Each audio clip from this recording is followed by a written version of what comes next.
Selamat berjumpa kembali rekan-rekan mahasiswa.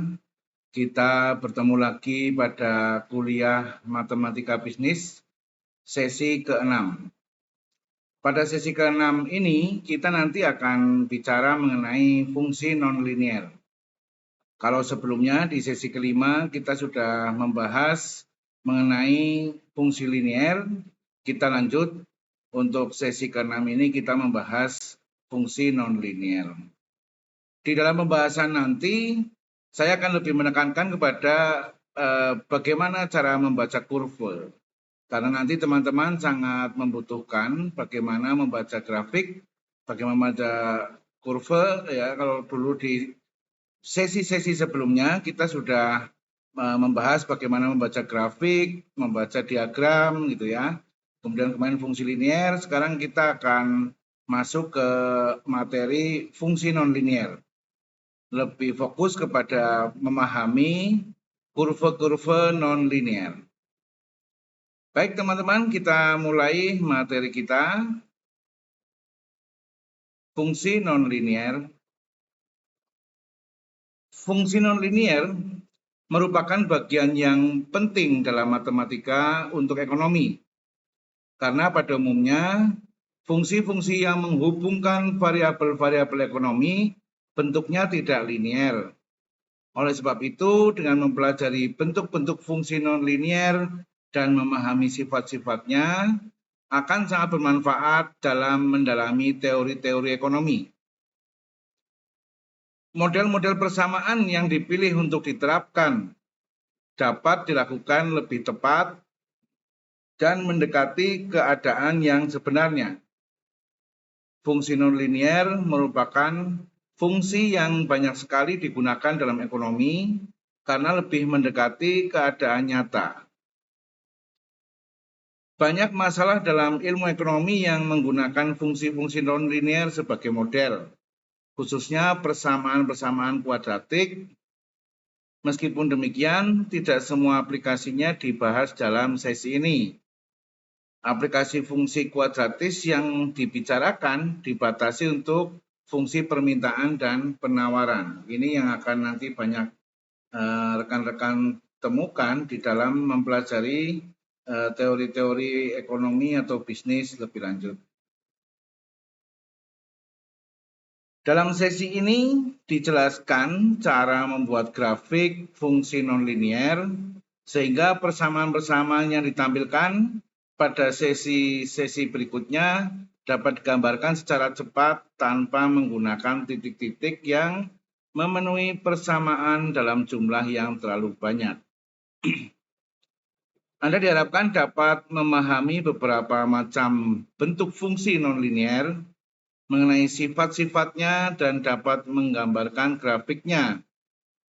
Di samping itu, Anda diharapkan mampu untuk menggambarkan grafik fungsi nonlinier, menggunakan sifat-sifat fungsi kuadratik untuk membuat gambar grafiknya, membedakan bentuk-bentuk fungsi kuadratik seperti lingkaran, elips, parabola, dan hiperbola.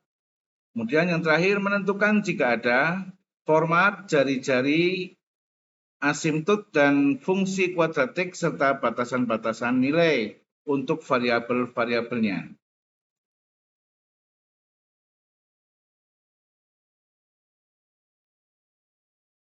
Kita masuk ke pemahaman lebih lanjut. Polinom atau suku banyak dalam X dan Y digambarkan sebagai simbol F kurung X. Ini adalah kita membacanya dengan fungsi X, ya. Adalah ungkapan yang mengandung suku-suku K, X, Y, di mana K adalah konstanta, R dan S adalah bilangan bulat. Nilai tertinggi, ya, R ditambah S pada suatu fungsi atau suku Fx, Y dinamakan pangkat polinom. Jika polinom dari fungsi X, Y berpangkat N dan disamakan dengan 0, maka diperoleh persamaan pangkat N dalam X dan Y, yaitu fungsi X, Y sama dengan 0. Persamaan ini disebut persamaan aljabar. Suatu grafik yang melukiskan persamaan aljabar disebut sebagai kurva aljabar. Suatu contoh kurva aljabar adalah garis lurus. Persamaan dalam X dan Y yang bukan persamaan aljabar disebut persamaan transendental. Dan grafiknya disebut kurva transendental. Contoh-contoh kurva transendental adalah grafik fungsi trigonometri, logaritma, dan fungsi pangkat. Kita lihat seperti apa contohnya. Ya. Cara membuat grafik yang akan dibahas dapat digunakan untuk membuat grafik aljabar maupun grafik transendental. Cara ini merupakan cara yang umum untuk melukis suatu grafik. Kemudian akan dibahas cara lain yaitu cara yang lebih khusus untuk melukis jenis fungsi tertentu. Cara ini lebih efisien untuk melukis grafik dari fungsi jenis tertentu seperti fungsi kuadratik yaitu lingkaran, elips, parabola, dan hiperbola. Fungsi perpangkatan dan fungsi logaritma. Menggambar grafik fungsi nonlinier dilakukan dengan menentukan titik-titik yang memenuhi persamaan dalam jumlah yang cukup banyak. Akan tetapi, titik-titik yang jumlahnya banyak itu mungkin masih belum memberikan informasi yang lengkap tentang bentuk kurva sesungguhnya.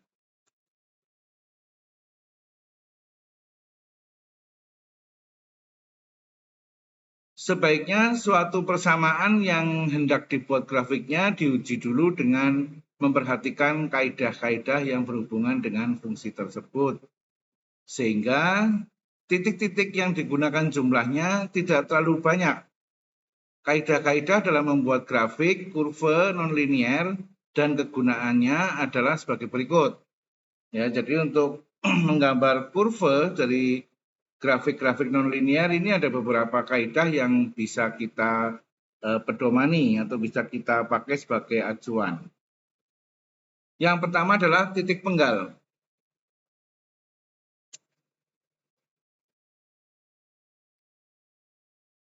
Titik penggal suatu kurva adalah titik perpotongan antara kurva dan garis sumbu. Titik penggal dengan sumbu X diperoleh dengan memasukkan nilai Y sama dengan 0 ke dalam persamaan dan kemudian mencari titik atau nilai X-nya. Titik penggal dengan sumbu X diperoleh dengan memasukkan nilai X sama dengan 0 ke dalam persamaan dan kemudian mencari nilai Y-nya. Untuk menggambar grafik suatu fungsi, titik-titik penggal ini harus dicari terlebih dahulu.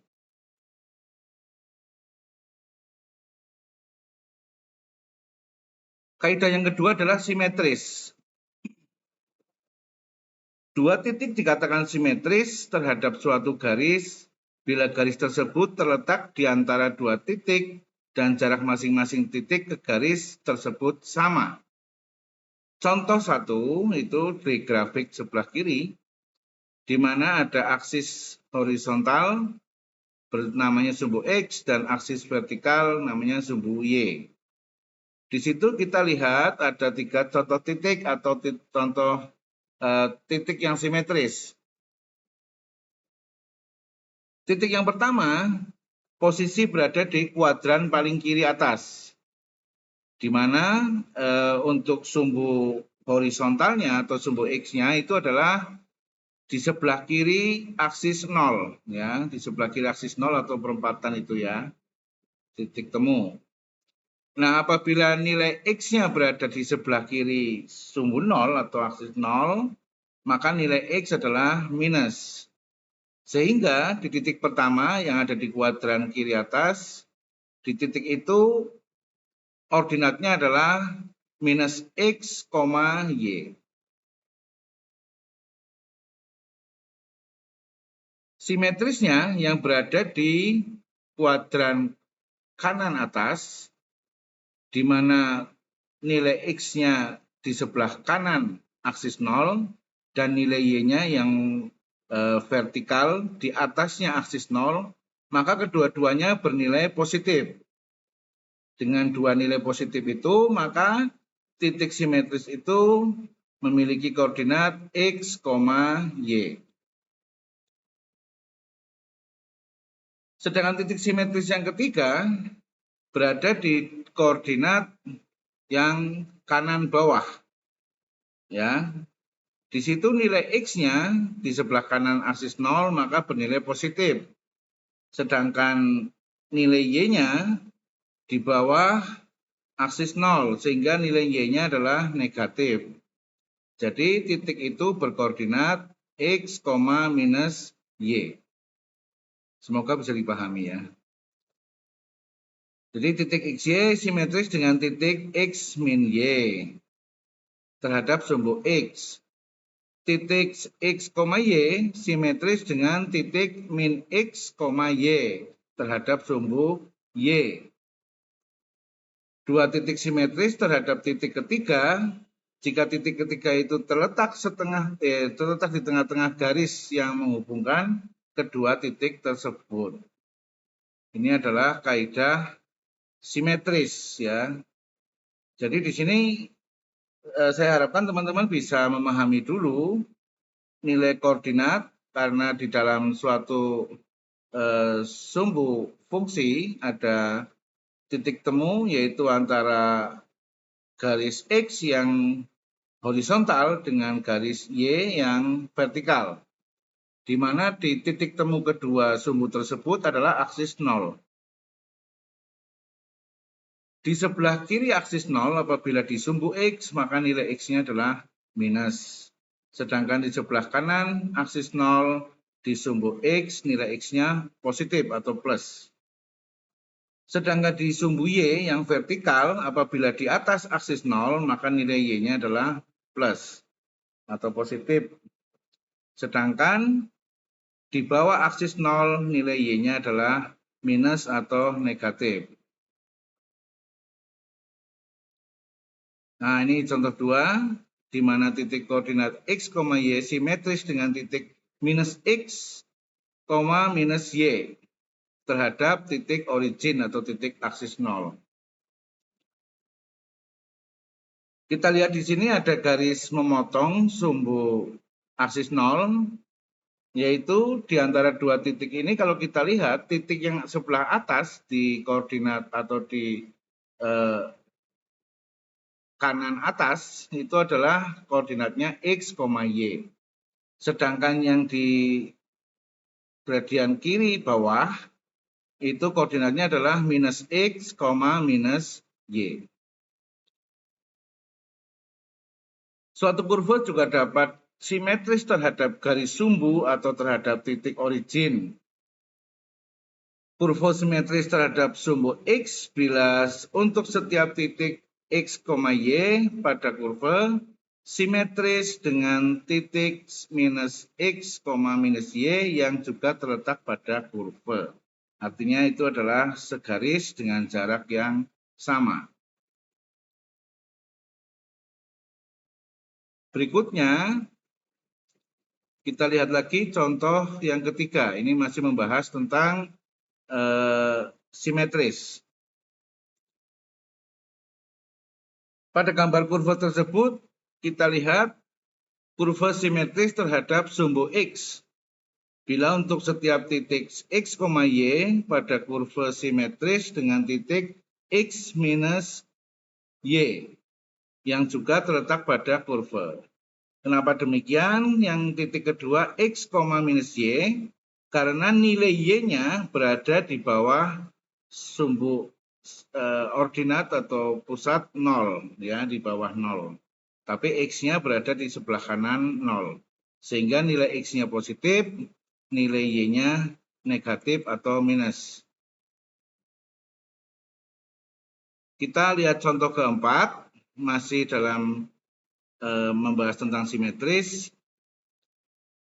Kurva simetris terhadap titik origin apabila setiap titik x, y pada kurva simetris dengan titik minus x, y yang juga terletak pada kurva. Ya, ini seperti pencerminan ya simetrisnya. Jadi kurva yang pertama di sebelah kiri garis vertikal itu adalah titik-titik di mana nilai x-nya negatif dan nilai y-nya positif. Dan di kurva sebelah kanan itu apabila nilai x dan nilai y sama-sama positif. Nah, kedua kurva ini dianggap simetris apabila setiap titik dalam kurva pertama dan kurva kedua berjarak sama dan bernilai sama. Hanya saja muatannya yang berbeda. Kalau di sebelah kiri muatan x-nya negatif, sedangkan di sebelah kanan x-nya positif. Kita ke contoh berikutnya. Di contoh 5 ini adalah juga gambar dua kurva yang simetris. Ya. Nah, dari 3 contoh yang sudah kita lihat tadi, dapat dilihat bahwa grafik persamaan atau fungsi x, y sama dengan 0. Simetris terhadap sumbu x jika fungsi x, y sama dengan 0. Ya. Atau fungsi x, y sama dengan fungsi x minus y sama dengan 0.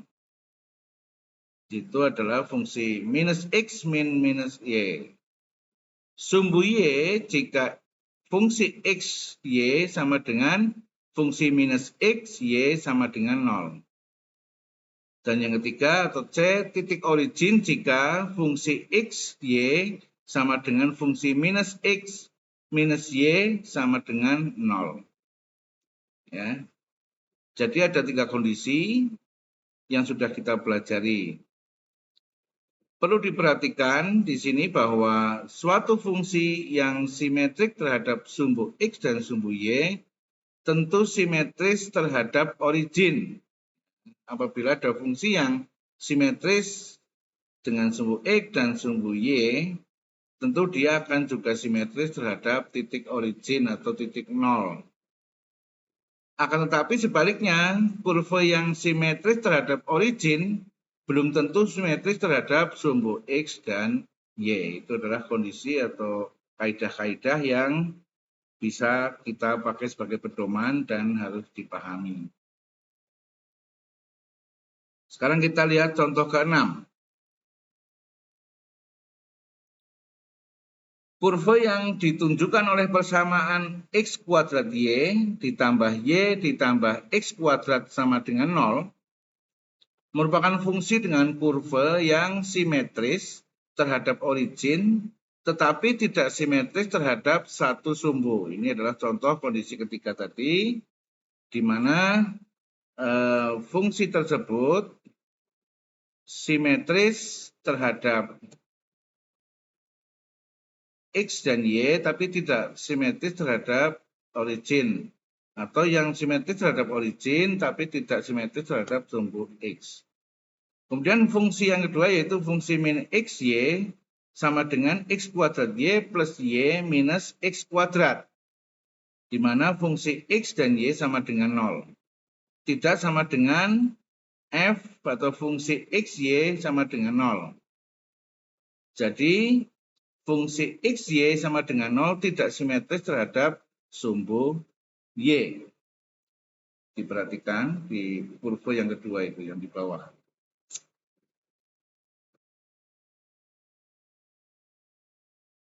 Fungsi x atau fungsi minus x, minus y sama dengan minus x kuadrat y minus x pangkat 3 sama dengan 0.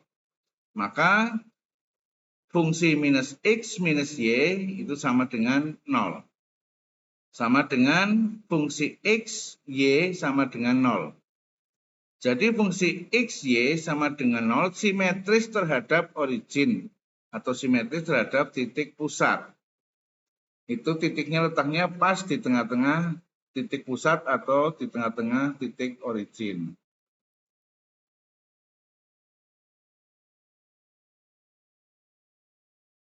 Berikutnya contoh ketujuh.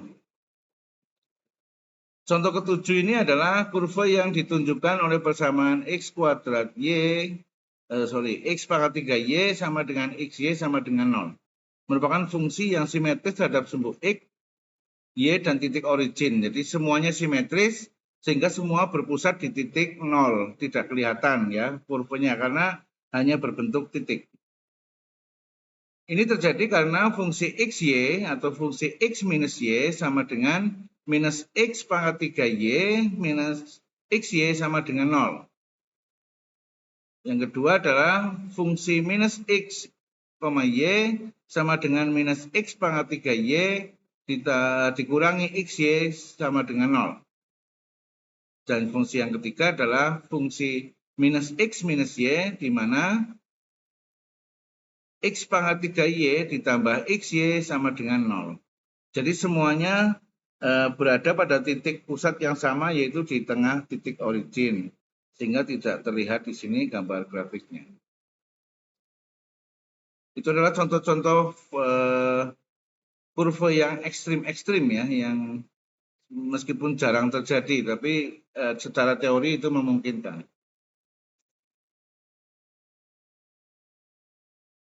Di dalam menggambar suatu grafik, kadang-kadang harus diperhatikan kesimetrisan kurva terhadap garis yang bukan garis sumbu atau titik lain selain titik origin. Ya. Grafik persamaan fungsi X, Y sama dengan 0, simetris terhadap garis X sama dengan H, jika fungsi H plus C, Y H plus C, Y sama dengan fungsi H minus C, Y sama dengan 0 untuk semua titik C dan Y. Kita lihat di sini garisnya adalah yang lingkaran ini.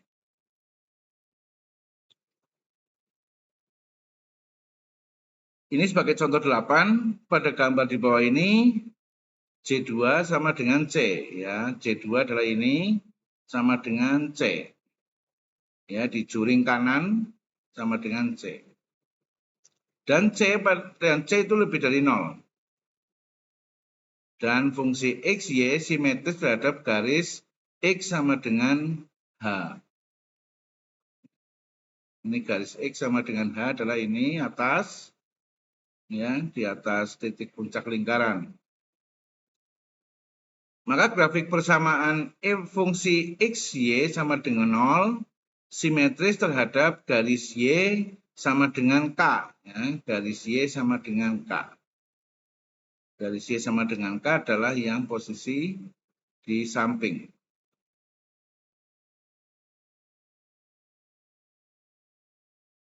Jika fungsi X, K plus C sama dengan fungsi X, K min C sama dengan 0 untuk semua nilai C dan X. Ya. Jadi ini adalah atas bawah, yang minus adalah yang di bawah, yang plus adalah yang di atas. Ini contoh fungsi lingkaran yang simetris antara juring atas dengan juring bawah.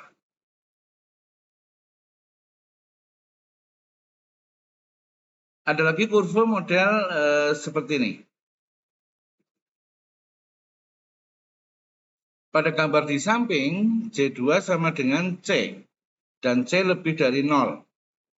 Maka fungsi X, Y simetris terhadap garis X sama dengan K. Ya, garis X sama dengan K adalah garis yang vertikal. Grafik persamaan fungsi X, Y sama dengan 0, simetris terhadap titik H, K.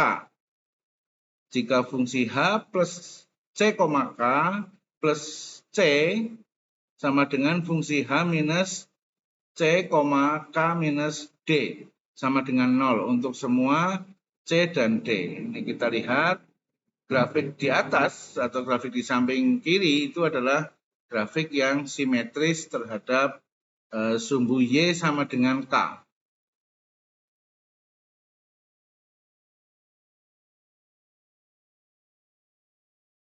Kita lihat lagi di contoh 9, ini adalah grafik yang cukup unik juga. Pada gambar di samping, J2 sama dengan akar C kuadrat plus D kuadrat atau ya D kuadrat, dan dengan syarat C lebih dari 0 dan D juga harus lebih dari 0. Sehingga fungsi XY simetris terhadap titik HK. Ini di sini fungsi XY dan HK ini yang ada di juring atas dan juring bawah. Ini juga contoh kurva yang simetris.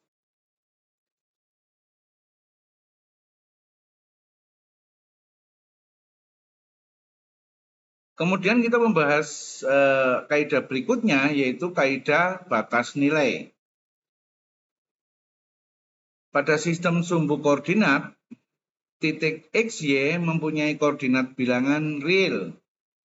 Jadi untuk titik XY di mana nilai X merupakan bilangan real, tetapi Y bilangan imajiner, atau bilangan Y merupakan bilangan real tetapi X bilangan imajiner. Harus dikecualikan dan titiknya tidak digunakan. Artinya di sini salah satu nilai X atau Y itu harus real. Variabel satunya boleh imajiner. Hal ini disebabkan variabel-variabel yang berpangkat genap dalam persamaan penyelesaiannya melibatkan akar dan bilangan negatif, tidak mempunyai akar bilangan real. Artinya kalau bilangan negatif itu tidak mempunyai nilai akar yang real. Akibatnya kurva harus dibatasi sedemikian rupa sehingga semua titik mempunyai koordinat bilangan real. Setiap variabel pada suatu persamaan sebaiknya dilihat apakah nilainya mempunyai batas atau tidak. Kita lihat coba seperti apa contohnya. Contoh 10, ini cara menghitungnya ya. Contoh soalnya, tentukan apakah kurva yang ditunjukkan oleh persamaan X kuadrat ditambah Y kuadrat sama dengan 25 mempunyai batas, mempunyai batas apa tidak. Di sini dari fungsi ini kita akan mencari batas masing-masing variabel. Dari persamaan X kuadrat plus Y kuadrat sama 25, kita turunkan menjadi X kuadrat sama dengan 25 minus Y kuadrat. Jadi Y kuadratnya kita pindah ke sisi kanan. Karena pindah ke sisi kanan, maka nilainya negatif.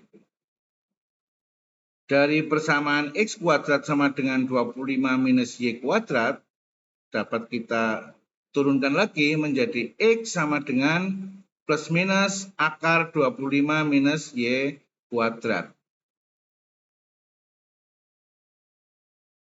Semoga teman-teman bisa memahami penurunan fungsinya. Ya, ini adalah untuk mencari dari variabel yang kuadratis menjadi variabel yang linear.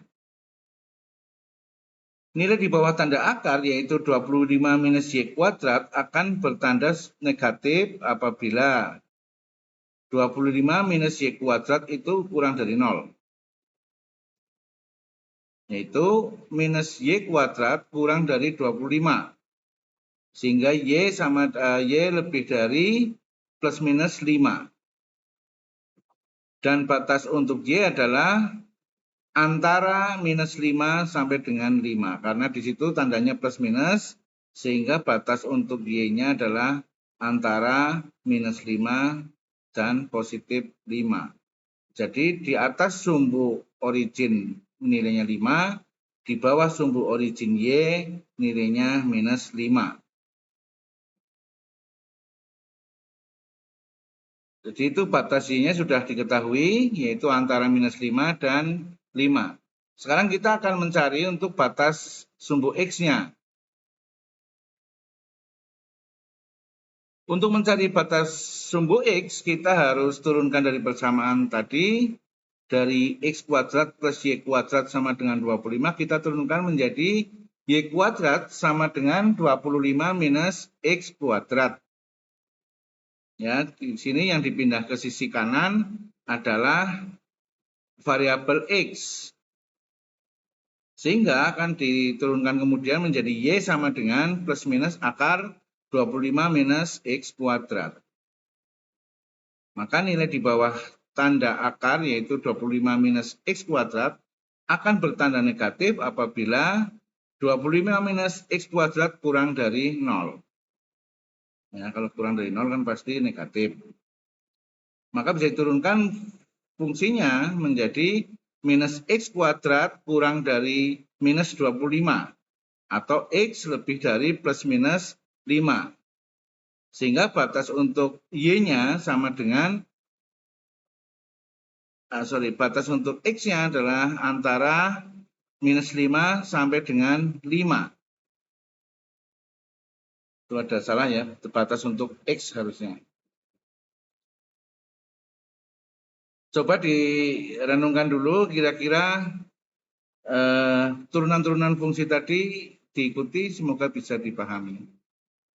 Ini adalah kaidah-kaidah matematika dasar yang memang pasti semua sudah pernah belajar ya waktu di SMA dulu.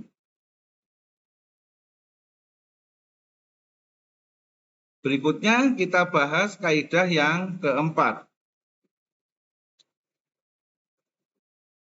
yaitu kaidah asimptosis. Asimtot atau asimptosis, asimtot suatu kurva adalah suatu garis lurus yang didekati oleh kurva dengan jarak yang semakin dekat dengan 0. Bila kurva tersebut semakin jauh dari origin atau dapat pula dikatakan bahwa garis Y sama dengan MX plus B merupakan asimtot kurva Y sama dengan fungsi X.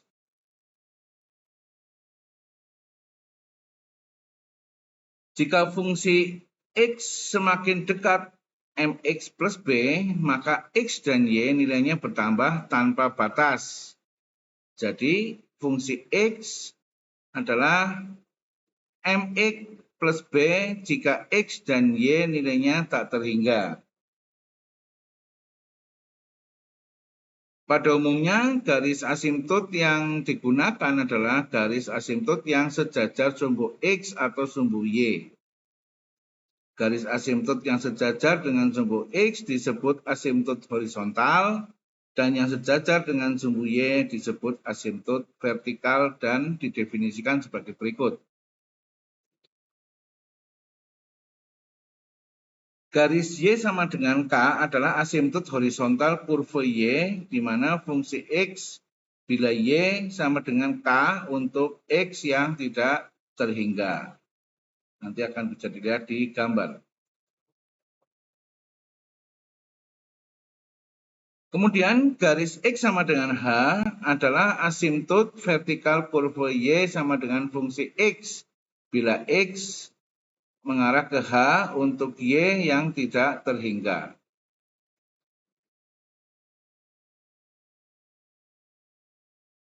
Untuk kepentingan penggambaran suatu kurva, akan dibedakan arah gerakan suatu kurva, apakah X dan Y nilainya terus bertambah besar tanpa batas. Ya, di sini disimpulkan bahwa X plus tidak terhingga atau X bertambah tanpa batas. Dan Y juga bertambah tanpa batas atau Y plus tak terhingga. Atau X dan Y nilainya terus berkurang tanpa batas, yaitu X menuju kepada minus tanpa batas. Dan Y juga menuju kepada minus tanpa batas atau minus tak terhingga. Di samping itu harus diperhatikan juga nilai variabel yang tidak bertambah atau berkurang tanpa ada batasnya. Hal ini sangat berguna untuk menentukan apakah suatu kurva mendekati asimtot dari kiri atau kanan untuk asimtot yang vertikal, atau mendekati asimtot dari atas atau dari bawah untuk asimtot yang horizontal.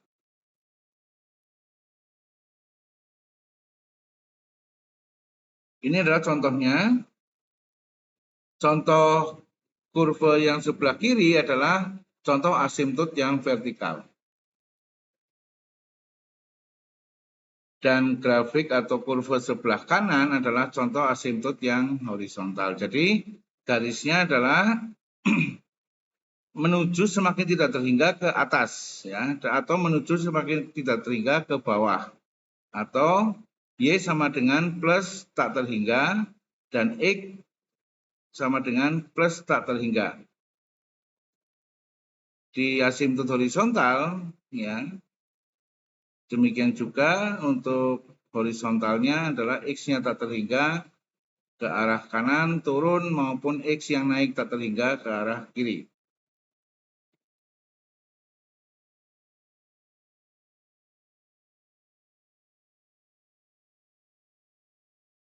Kemudian contoh 12, ini adalah contoh penerapannya.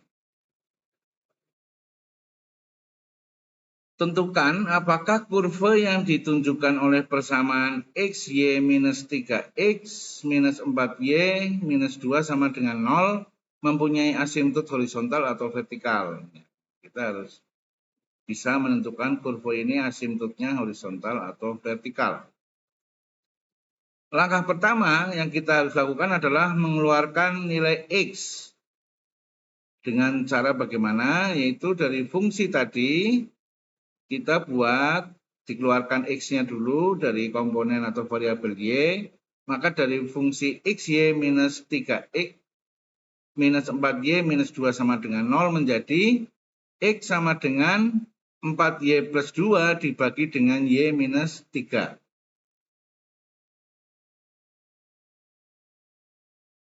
Dari persamaan turunan di atas dapat diketahui bahwa jika Y tidak terhingga, semakin menuju tidak terhingga, maka X menjadi mengarah ke nilai 4.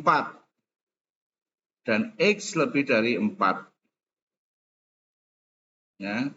Soalnya kalau Y-nya tidak terhingga, maka 4Y ditambah 2 dibagi Y minus 3, kalau kita masukkan ke dalam rumus, 4 dikalikan tidak terhingga, itu kan tidak terhingga.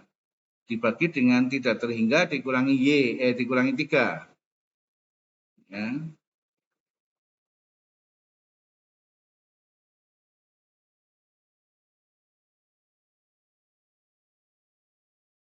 Maka X menuju ke 4 atau X mendekati 4 dan X kurang dari 4. Jadi X sama dengan 4 merupakan asimtot vertikal yang didekati oleh kurva dari kiri dan kanan. Langkah kedua adalah mengeluarkan nilai Y. Dari fungsi XY minus 3X minus 4Y minus 2 sama dengan 0, kita keluarkan nilai Y dengan rumus Y sama dengan 3X plus 2 dibagi dengan X minus 4. Jika X menuju kepada plus tidak terhingga, maka Y menuju kepada 3 dan Y lebih dari 3. Tetapi bila X menuju kepada minus tak terhingga, maka Y menuju kepada 3 atau mendekati 3 dan Y kurang dari 3.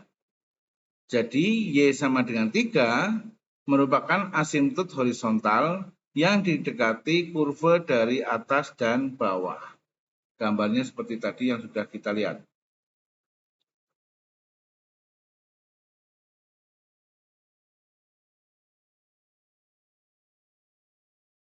Nah, ini seperti ini gambarnya kita lihat di sini dari persamaan tadi. Ada garis vertikal di mana garis itu adalah garis X sama dengan 4 di mana Y-nya sama dengan 0.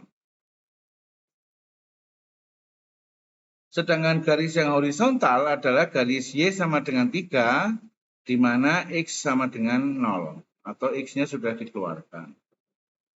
Sehingga kurva XY minus 3X minus 4Y minus 2 sama dengan 0 itu adalah dua kurva itu ya, dua kurva yang di atas dan dua kurva yang di bawah yang memotong sumbu XY pada titik tertentu. Ini adalah gambar dari persamaan yang tadi kita hitung.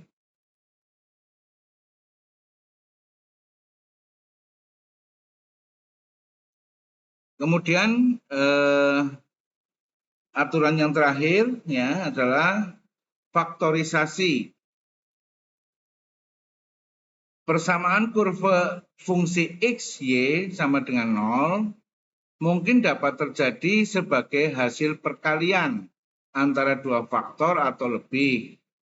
Atau fungsi X, Y sama dengan G, X, Y kalikan H, X, Y sama dengan 0. Dengan demikian, maka grafik fungsi X, Y sama dengan 0 terdiri dari dua grafik, yaitu grafik X, Y, fungsi G, X, Y sama dengan 0 dan fungsi H, X, Y sama dengan 0. Dan titik X, Y yang memenuhi persamaan G, X, Y sama dengan 0 atau H, X, Y sama dengan 0 terletak pada fungsi X, Y sama dengan 0 atau terletak pada titik origin pas tengah-tengah gitu ya. Sebagai contoh misalnya kita disuruh membuat grafik persamaan. Grafik persamaan 2x kuadrat ditambah 3xy minus 2y kuadrat sama dengan 0. Maka faktorisasinya adalah kita lihat di sini.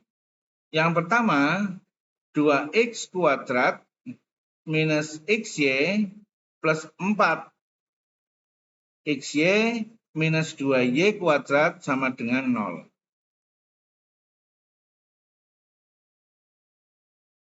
Kenapa demikian? Kita lihat 3xy ini adalah hasil penjumlahan dari minus xy plus 4xy. Ya, di situ adalah bisa dibuat seperti itu. Kemudian faktorisasi yang kedua adalah x kuadrat y ya, dikurangi atau x kurung 2x minus y ditambah 2y kurung 2x minus y sama dengan 0. Ini adalah faktorisasi kedua. Ini adalah variasi untuk mengeluarkan nilai x. Ya. 2xy plus 3xy minus 2y kuadrat sama dengan 0 itu sama dengan x kalikan kurung 2x minus y kurung ditambah 2x kurung 2y kurung 2x minus y sama dengan 0. Ini sama. Maka akan didapat turunan fungsi yang ketiganya yaitu 2x minus y dikalikan dengan x plus y sama dengan 0. Jadi grafik persamaan 2x kuadrat plus 3xy minus 2y kuadrat sama dengan 0 terdiri dari grafik dua garis lurus yaitu 2x minus y sama dengan 0 dan x plus 2y sama dengan 0. Kita lihat di gambar di grafik sebelah kanan, di mana garis 2x minus y sama dengan 0 adalah garis lurus yang memotong sumbu origin dari bawah ke atas. Dari gradien kiri bawah ke gradien kanan atas. Kemudian untuk garis x plus 2y sama dengan 0 adalah garis turun dari gradien kiri atas ke gradien yang kanan bawah. Nah, dua garis ini bersilangan di titik origin 0. Ini adalah metode faktorisasi.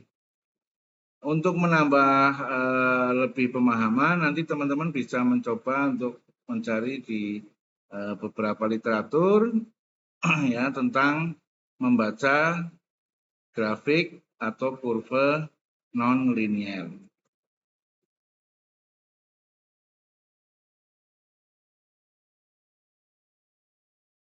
Saya kira sementara cukup seperti itu teman-teman. Ini adalah untuk bisa mengenal grafik-grafik non-linear ya. Untuk mengenal grafik-grafik non-linear, apabila nanti teman-teman bertemu dengan grafik-grafik seperti itu, sudah bisa mengidentifikasi dan sudah bisa membaca sifat-sifat grafiknya. Dan biasanya grafik ini ditemui pada fungsi-fungsi manajemen, yaitu fungsi permintaan dan fungsi penawaran atau demand and supply. Saya kira teman-teman demikian di sesi 6 ini kita membahas mengenai bagaimana membaca dan membuat grafik nonlinear agar teman-teman juga bisa memahami dan bisa mengerti fungsi-fungsi dari persamaan nonlinear. Dan ini sangat sering dijumpai pada fungsi-fungsi ekonomi maupun bisnis yang terkait dengan penawaran dan permintaan. Saya kira demikian.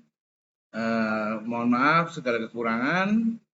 Jangan lupa mengisi komentar sebagai tanda kehadiran kuliah. Subscribe bagi yang belum mensubscribe channel ini. Kemudian like dan share kepada banyak orang agar supaya pembahasan kita ini juga bisa bermanfaat bagi banyak orang. Terima kasih atas perhatiannya. Kita bertemu lagi di sesi kita berikutnya.